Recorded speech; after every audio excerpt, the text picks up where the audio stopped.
yang ada di rumah pernah nggak berpikir gini nih ya, kok ada ya orang-orang dikasih titipan sama Allah rezeki yang lebih tapi orangnya ini nggak memanfaatkan rezeki yang dititipkan Allah itu dengan jalan yang benar, malah dipakai buat maksiat gitu loh. Sedangkan banyak orang-orang yang soleh, yang rajin ibadah, yang sering berdoa, yang kerja keras, ini kok malah dikasih keterbatasan ekonomi. Nah ini Ustaz yang pertanyaannya, apa sih sebenarnya maksudnya Allah ini justru memberikan kekayaan lebih kepada orang-orang pelaku maksiat? Kenapa nggak kasih Allah sama orang-orang yang rajin beribadah, yang minta, yang benar-benar usaha keras? Kenapa nggak begitu? Mohon izin penjelasannya Ustaz Syam. Bismillahirrahmanirrahim. Tabi guruku, Habib Muhammad, Ustaz Maulana, Mas Fadli, serta guru-guru kami yang dimuliakan Allah Subhanahu wa taala, jamaah Islam itu indah.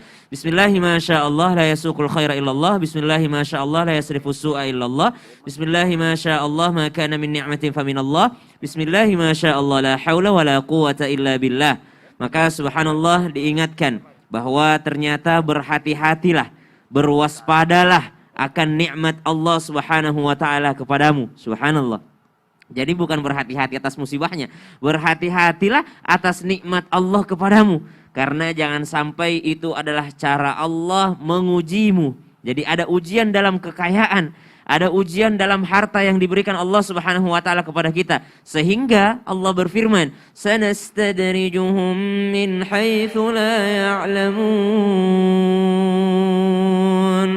Sehingga Ibnu Athaillah mengatakan, hati-hati akan nikmat Allah kepadamu karena bisa jadi itu ujian untukmu, karena Allah berfirman, "Sanastadrijuhum min haitsu la ya'lamun." Sehingga diangsur sesuatu kepadamu, ujian itu diangsur kepadamu sehingga engkau tidak mengetahuinya. Ternyata ada kata atau ada istilah yang disebut dengan istidraj. Istidraj dari kata daraj yang berarti adalah angsuran.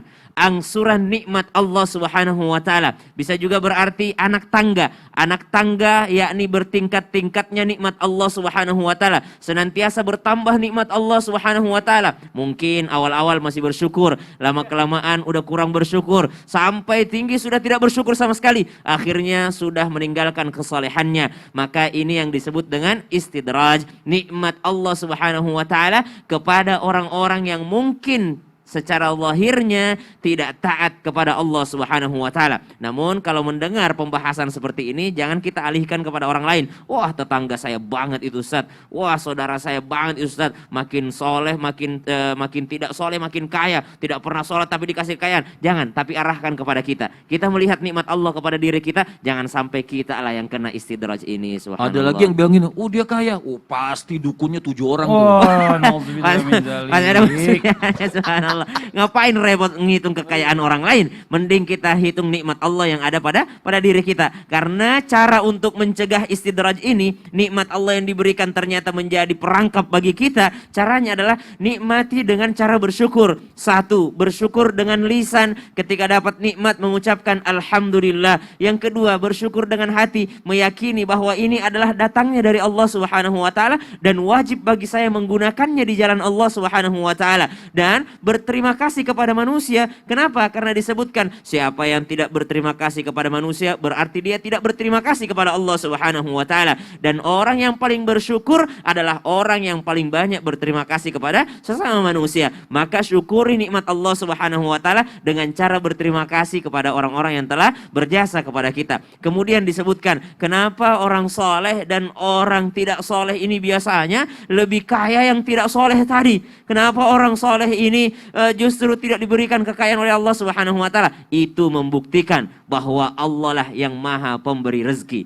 Bukan kesolehan kita yang mendatangkan rezeki, atau bukan ketidaksolehan seseorang yang membuat dia tidak menjadi kaya, tapi Allah maha memberi rezeki. Dan dengan rahmat Allah Subhanahu wa taala, seluruh makhluknya Allah berikan rezeki kepadanya. Ba'da naqul a'udzu billahi minasyaitonir rajim.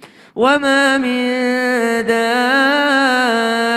dabbatin fil ardi illa 'ala Allahi rizquha wa ya'lamu mustaqarraha wa mustawda'aha.